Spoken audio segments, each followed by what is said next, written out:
नमो नमः। प्रिय विद्यार्थियों, आज हम पढ़ेंगे यूपी बोर्ड संस्कृत कक्षा 8 का किम कर्तुम जानति भवान की कहानी। आज हम इस वीडियो में देखेंगे। विश्वविद्यालय का कोई अध्यापक घूमने के लिए नाव में बैठ गया।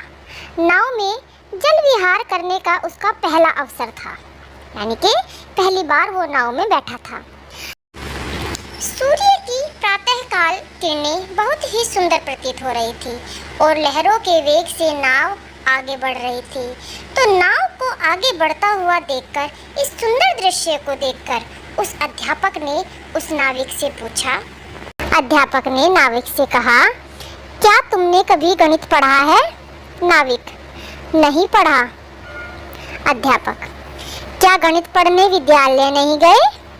निश्चय ही तुम्हारे जीवन का चौथाई हिस्सा व्यर्थ है। क्या तुमने रसायन शास्त्र और भौतिक शास्त्र पढ़ा है? नाविक, ये मेरे भाग्य में कहाँ कि मैं रसायन शास्त्र और भौतिक शास्त्र पढ़ता। अध्यापक, अवश्य ही तुमने जीवन का आधा भाग व्यर्थ गुजार दिया। बताओ, तुमने अंग्रेजी भाषा पढ़ी है? नाविक, थोड़ा ग्लानि का अनुभव करते हुए, महाशय, मेरे माता पिता ने मुझे विद्यालय नहीं भेजा, मैं कैसे पढ़ता? अध्यापक, तब तो तुम्हारे जीवन के 3 हिस्से व्यर्थ हो गए।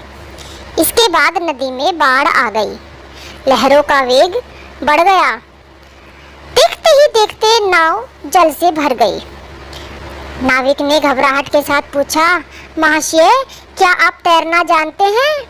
अध्यापक ने जल के वेग को देखकर डरता हुआ बोला, मैं तैरना नहीं जानता, मैं तैरना नहीं जानता। नाविक बोला, यदि तैरना नहीं जानते तो आपका सारा जीवन बेकार गया।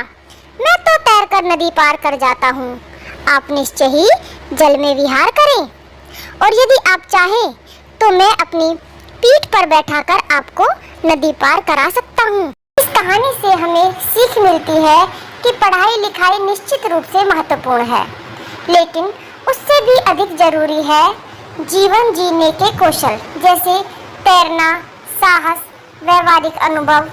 यदि समय पर उपयोगी ज्ञान नहीं है तो सारी डिग्रियां और किताबों का ज्ञान व्यर्थ हो जाता है। यह हमें इस कहानी से सीख मिलती है। बाय बाय प्यारे बच्चों।